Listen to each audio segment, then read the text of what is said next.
Oke, selamat pagi anak-anak. Jadi pada pertemuan kali ini kita akan lanjutkan materi tentang senyawa hidrokarbon, yaitu pada topik isomer dan reaksi-reaksi yang terdapat pada senyawa hidrokarbon. Baik, untuk tujuan pembelajaran kali ini, jadi saya harapkan itu siswa mampu menganalisis struktur senyawa hidrokarbon dengan benar dan siswa mampu menyebutkan reaksi-reaksi yang terdapat pada senyawa hidrokarbon. Nah, baik, kita langsung saja untuk isomer alkana. Ya, apa sih isomer itu? Nah, jadi isomer ini merupakan suatu senyawa yang memiliki rumus molekul yang sama, tapi strukturnya berbeda. Isomer ini terjadi karena ada peristiwa isomerisasi. Isomerisasi di sini merupakan peristiwa perubahan struktur dari suatu senyawa hidrokarbon, misalnya yang awalnya strukturnya itu rantai lurus menjadi rantai bercabang. Nah, itu merupakan proses dari isomerisasi. Ya, contohnya untuk isomer alkana, di sini saya mengambil contoh pada rumus molekul C5H12. Tahap pertama, jadi kalian membuat struktur rantai lurus dulu, karena itu yang paling mudah. Kemudian tersusun atau terdiri atas atom karbon sebanyak 5 dan atom hidrogen sebanyak 12. Nah, ini bisa kalian lihat contohnya. Pada reaksi yang pertama, kita buat rumus strukturnya itu lurus. Nah, sehingga dinamakan dengan normal pentana. Oke, yang kedua, kita buat strukturnya menjadi cabang. Ya, di sini saya membuat cabangnya ada di nomor 2. Ya, penomorannya saya mulai dari sebelah kiri. Oke.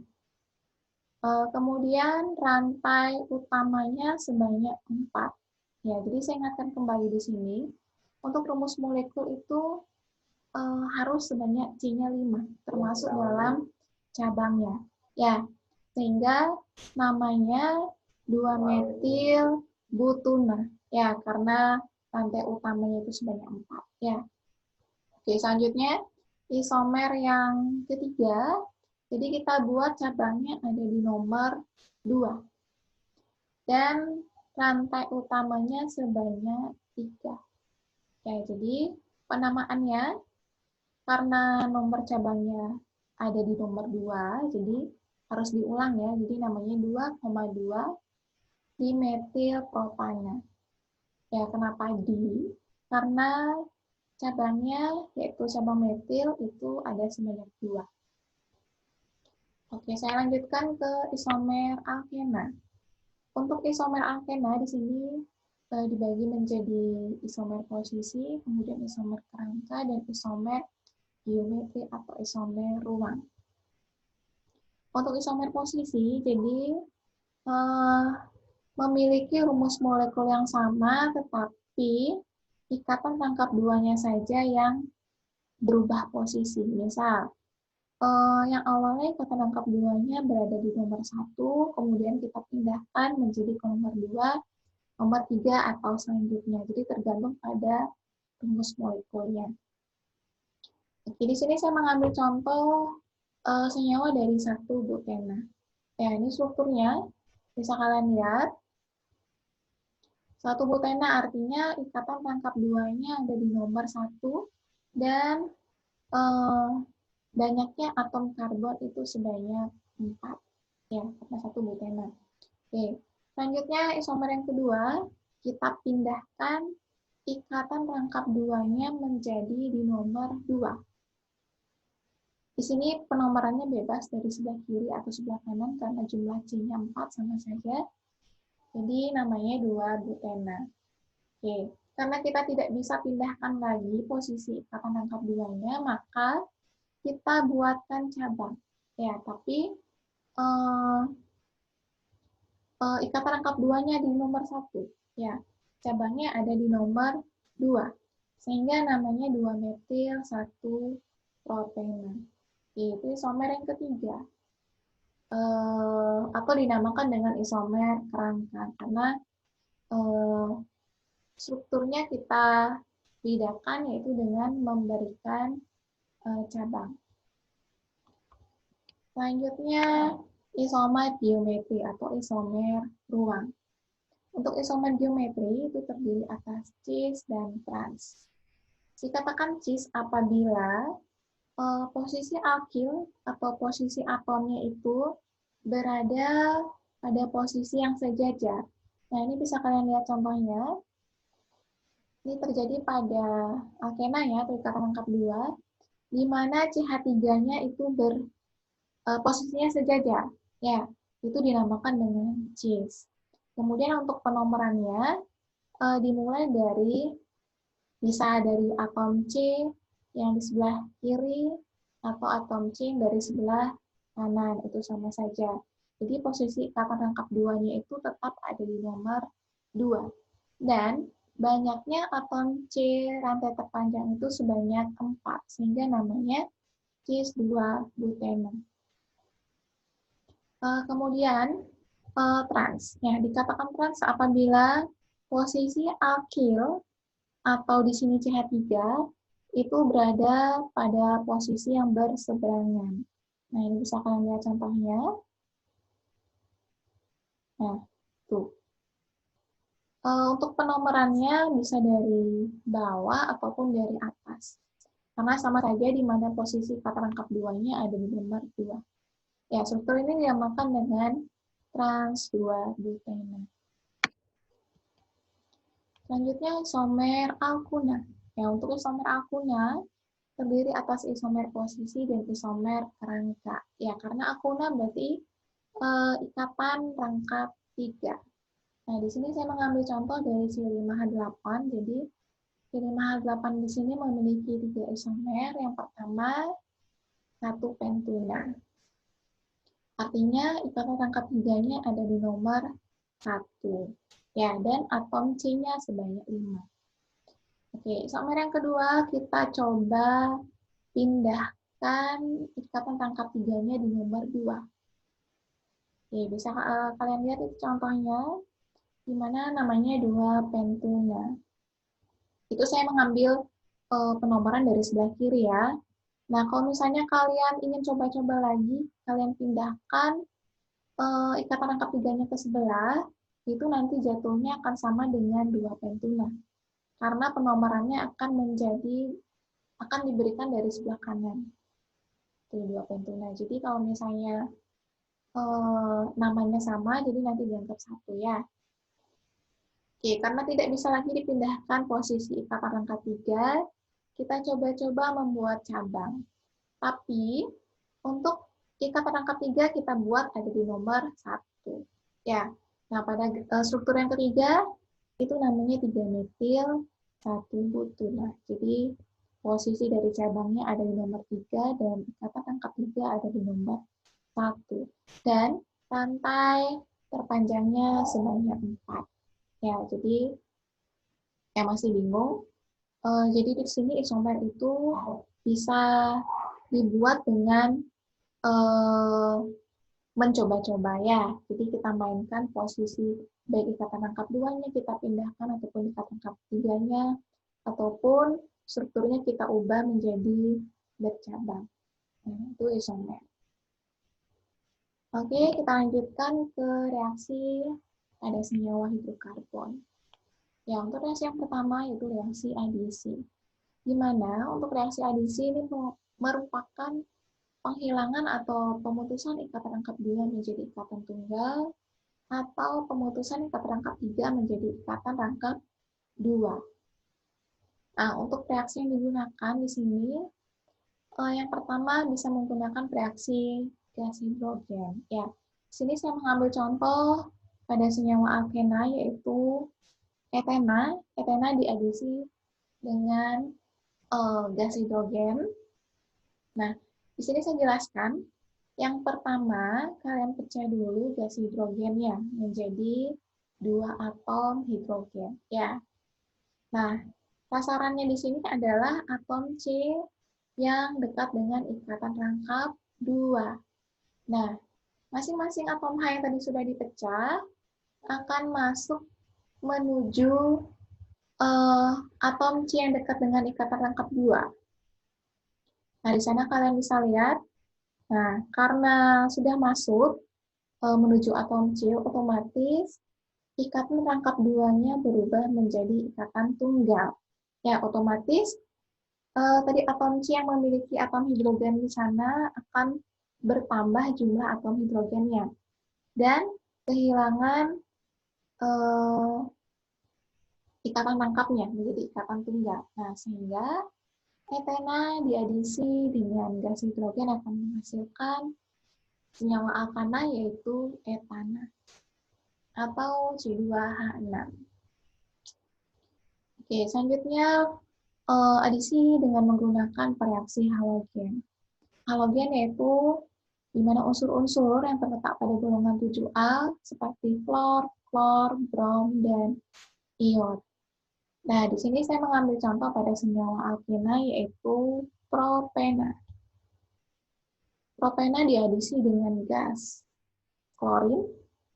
Nah, langkah pertama sama, kita pecah dulu gas klorinnya menjadi masing-masing 1 atom klor dan 1 atom klor. Ya, sasarannya sama, di mana atom C yang dekat dengan ikatan rangkap 2, nah, akan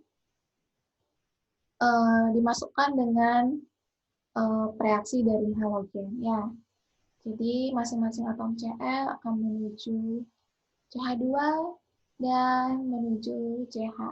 Jadi ikatan rangkap 2-nya akan berkurang menjadi ikatan tunggal, dan atom yang tadi masuk otomatis akan bertambah. Ya, dari CH bertambah menjadi CHCl, dan CH2 bertambah menjadi CH, CH2Cl. Jadi CH2Cl. Oke. Jadi untuk propena diadisi dengan gas klorin itu akan menghasilkan 1,2 dikloropropan. Oke, ini strukturnya bisa kalian lihat. Selanjutnya, bereaksi dengan asam halida. Asam halida itu artinya hidrogen bereaksi dengan atom-atom pada golongan 7A, seperti asam klorida, asam bromida, dan asam iodida. Nah, untuk reaksi dengan asam halida di sini ada 2 aturan. Yang pertama yaitu dengan aturan Markovnikov. Nah, Markovnikov di sini artinya atom hidrogen pada senyawa halida itu akan dilepaskan, kemudian akan ditangkap oleh atom C pada ikatan rangkap 2 yang mengikat atom hidrogen lebih banyak. Jadi, yang sudah mengandung, yang sudah kaya dengan atom karbon, kemudian kaya lagi dia dengan atom hidrogen. Nah, seperti itu. Nah, di sini contohnya pada propena diadisi dengan asam klorida. Nah, langkah pertama kita pecah dulu asam kloridanya menjadi atom hidrogen dan atom klor. Ya, karena Markovnikov berarti sasarannya adalah yang halida akan yang atom H pada senyawa halida itu akan masuk menuju atom C yang dekat dengan ikatan rangkap 2 yang memiliki atom hidrogen lebih banyak. Kemudian atom Cl-nya akan menuju pada atom C yang lagi satu ya, atau yang tepatnya atom C yang dekat dengan ikatan rangkap 2. Oke, karena sudah diserang, otomatis CH2 akan bertambah atom hidrogennya menjadi CH3. Kemudian ikatan rangkap 2-nya berkurang menjadi ikatan tunggal. Ya, sehingga propena diadisi dengan asam klorida itu akan menghasilkan 2-kloropropana. Oke, itu untuk aturan Markovnikov. Kemudian aturan anti-Markovnikov. Ini kebalikannya ya. Jadi atom H pada senyawa halida itu akan ditangkap oleh atom karbon pada ikatan rangkap 2 yang mengikat atom H lebih sedikit. Ya. Nah, di sini saya mereaksikan propena dengan asam bromida. Nah, sama caranya kita pecah dulu asam bromida dengan atom hidrogen dan atom bromida. Ya, tapi untuk atom H yang tadi sudah dipecah itu akan menuju pada atom C yang dekat dengan ikatan rangkap 2 yang memiliki hidrogen lebih sedikit, yaitu CH. Kemudian yang Br otomatis akan menuju pada atom C yang memiliki hidrogen lebih banyak. Ya, sehingga terjadi kehilangan ikatan rangkap 2 menjadi ikatan tunggal dan menghasilkan senyawa alkana yaitu 1-bromo-propana. Oke, itu untuk anti-Markovnikov. Selanjutnya reaksi substitusi. Untuk substitusi itu artinya reaksi yang melibatkan penggantian dari suatu atom dengan atom lainnya. Contoh, reaksi substitusi pada senyawa 2-kloropropana. Disubstitusi dengan asam bromida. Oke, kita pecah dulu asam bromidanya menjadi atom hidrogen dan atom Br ya. Nah, atom lain itu di sini dikatakan adalah Br ya. Nah, kemudian pada reaksi 2-kloropropana karena ada atom Cl di sini, nah atom Cl akan menggantikan posisi atom Br dari senyawa asam bromida. Nah, karena posisinya bertukar, otomatis akan menghasilkan 2-bromo-propana dan asam klorida. Nah, itu artinya ada penggantian suatu atom ya. Posisinya tertukar. Oke, selanjutnya ada reaksi eliminasi. Eliminasi itu artinya pembuangan atau penghilangan suatu atom sehingga terbentuknya ikatan rangkap. Nah, di sini contohnya adalah pada senyawa alkana, yaitu 2,3 diklorobutana. Dieliminasi sehingga akan menghasilkan 2 butena. Ya, jadi atom klornya di sini dihilangkan. Nah, ini sudah saya berikan lingkaran ya pada atom klor. Itu atom klor dihilangkan sehingga nanti akan membentuk sendiri yaitu Cl2 dan membentuk struktur dari 2 butena. Nah, karena atom Cl yang tadi dihilangkan artinya terbentuk ikatan rangkap 2 pada atom C yang mengandung atom Cl yang dihilangkan. Ya, jadi eliminasi itu adalah membentuknya suatu ikatan rangkap. Kalau misalnya alkana berarti terbentuk ikatan rangkap 2. Kalau misalnya ikatan rangkap 2 dieliminasi akan menghasilkan suatu senyawa ikatan rangkap 3. Selanjutnya reaksi oksidasi. Nah, ini reaksi yang terakhir ya. Jadi reaksi oksidasi ini dikatakan sebagai reaksi pembakaran karena melibatkan gas oksigen. Nah, kalau misalnya reaksi pembakarannya sempurna, itu artinya hasil dari reaksi tersebut akan menghasilkan gas CO2, H2O, dan energi. Kalau misalnya pembakaran tidak sempurna, itu akan menghasilkan gas karbon monoksida atau karbon dan H2O. Nah, di sini bisa kalian lihat contoh dari pembakaran sempurna pada senyawa C2H6 yang direaksikan dengan oksigen akan menghasilkan 4 CO2 dan 6 H2O kemudian energi. Kemudian contoh dari pembakaran tidak sempurna itu pada senyawa C2H6 direaksikan dengan 5 O2 akan menghasilkan 4 CO dan 6 H2O. Ya, sekian penjelasan dari isomer dan reaksi yang terdapat pada senyawa hidrokarbon.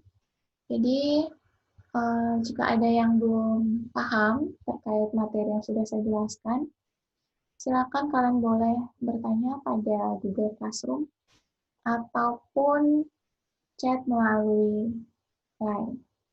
Oke, sampai di sini saya akhiri dengan selamat pagi.